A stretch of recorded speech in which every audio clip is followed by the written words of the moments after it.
Programang ito ay rated SPG. Striktong patnubay at gabay ng magulang ang kailangan. Maaaring may masiselang tema, lengguwahe, karahasan, sexual, horror o droga na hindi angkop sa mga bata.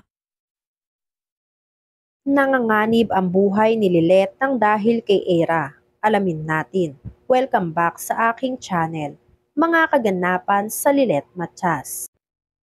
Patuloy na nagdurusa sa loob ng kulungan si Lilet, habang ang totoong pumatay kay Attorney Meredith ay malayang nakakakilos at natutuwa sa pagdidiin sa ibang tao sa krimen na ginawa niya. Pati na rin ang kaibigan ni Lilet na si Attorney Kurt ay nadadamay na, pati na ang pagkakaibigan nila ni Lilet. Dahil sa pagpuna ni Constantino at Era kay Kurt sa pagtulong sa kaso nitong si Lilet. At dahil nalaman ni Lilet na dahil sa kanya ay pinag-iinitan si Kurt nila Era at ng mga tao sa Keystone, ay nagpasya si Lilet na palayuin muna sa kanya si Kurt habang dinidinig ang kaso niya. Nang sa ganon ay hindi madamay si Kurt sa kaso ni Lilet. Walang nagawa si Kurt kundi ang sundin ang kaibigan na si Lilet. Kailangan munang umiwas ni Kurt kay Lilet para hindi siya idamay nila Era at hindi maapektuhan ang trabaho nito. Samantala, dahil sa pag-iwas ni Kurt kay Lilet, panandalian, ay na-promote si Kurt sa Keystone. Tuwang-tuwa naman si Kurt sa pagkaka-promote niya. Bunga ng kasipagan nitong si Kurt. Ngunit nang dumating si Era at sinabi na kung nagpatuloy raw si Kurt sa pakikipagkoneksyon kay Lilet ay wala raw sanang promosyon na mangyayari kay Kurt. Kaya nawala ang ngiti sa mukha ni Kurt. Samantala, napansin na rin ni Attorney Renan lahat ng kinikilos ni Era. Lalo na nang marinig mismo ni Attorney Renan sa bibig nitong si Era na gusto ni Erang mamatay na si Lilet dahil pinatay raw ni Lilet ang mati niyang si Attorney Meredith. Hindi makapaniwala si Attorney Renan na ganon mag-isip itong si Era. Napakadumi raw mag-isip ni Era kung iisipin na sana ay mamatay na lang si Lilet. Kinabukasan, bagong kalbaryo na naman kay Lilet. Hindi na alam ni Lilet kung paano niya pakakayanin ang bawat araw na sa selda siya nakakulong. Lalo pa at lagi na lang siya ang pinagtitripan ng mayora sa selda. Dagdag pa nga na may nagpunta sa kulungan para lang bayaran ang mayora para pahirapan si Lilet. At kung maaari nga lang raw ay patayin na itong si Lilet. Pumayag naman na magpabayad ang mayora sa selda kung saan nabibilang itong si Lilet. Sinabi ng mayora na kayang-kaya niyang patayin si Lilet. Basta raw mag-antay lang raw ng ilang araw ang nagbayad sa kanya.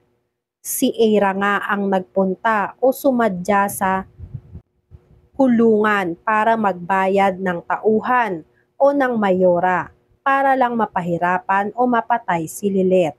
Desperadang desperada na nga itong si Era para lang mapagdusahan ni Lilet ang kasalanang hindi naman niya ginawa. Nangako naman ang mayora kay Era na mag-antay lang si Era sa balita dahil kinabukasan daw o sa mga ilang araw ay mababalitaan na ni Era ang nangyari kay Lilet. At dahil nga sa binayad ni Era sa mayora, inumpisahan na nila ang plano na pahirapan si Lilet at patayin. Nagkaroon ng riot sa loob ng kulungan. Kabilang si Lilet sa napasama sa riot. Walang kaalam-alam si Lilet na nasa panganib na ang buhay niya nang dahil sa stepsister niyang si Era. Sa gitna ng kaguluhan, nasaksak si Lilet ng mayora nila. Dinala si Lilet sa ospital. Walang kamalay-malay ang pamilya ni Lilet na nasa peligro na pala ang buhay ng anak-anakan ni Tinang Ses na si Lilet. Nabalita na nga sa TV ang gulong nangyari sa loob ng kulungan at napanood ito ni Attorney Renan. Kaya agad-agad naisip ni Attorney Renan ang sinabi sa kanya ni Eira na gusto ni Eira na mamatay na lang si Lilet. Kaya hindi nagdalawang isip si Attorney Renan na itanong ang kliyente niya na si Eira kung may kinalaman ba raw si Eira sa nangyaring gulo sa loob ng kulungan. Bilang napakasinungaling nga nitong si Eira, ay itinanggi niya ang tinatanong sa kanya nitong si Attorney Renan. Sinabi ni Eira na wala siyang panahon para magpunta sa kulungan, para lang magbayad at utusan ang kung sino man. Hindi naman naniniwala si Attorney Renan. Pinagmamasdan niya lang ang lahat ng kinikilos nitong si Eira.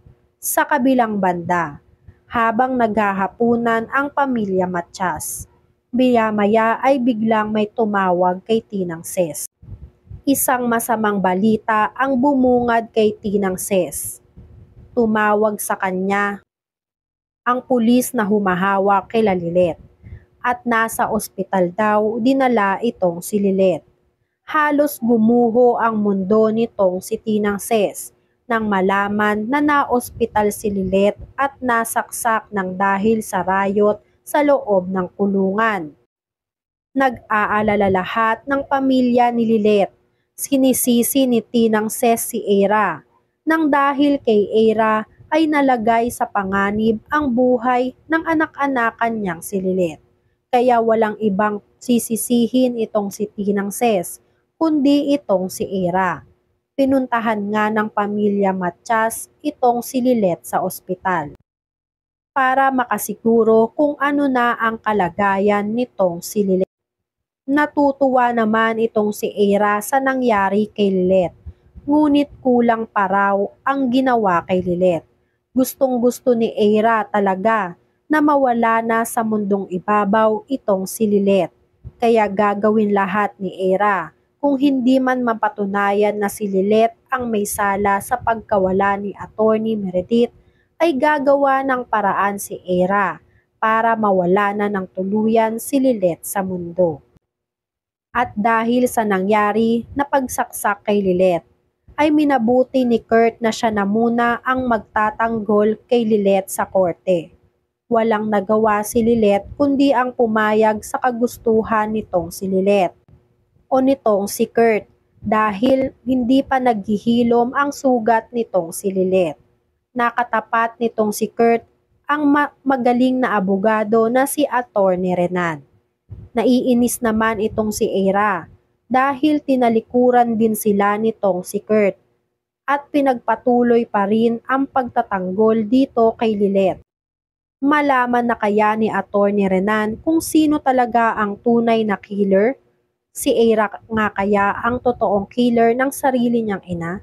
Yan nga ang mga kaganapan at mga dapat nating abangan dito sa Lilet Matias. Kung gusto nyo pa ng mga gantong klaseng video ay mag-subscribe at i-like itong video na to. Maraming salamat po.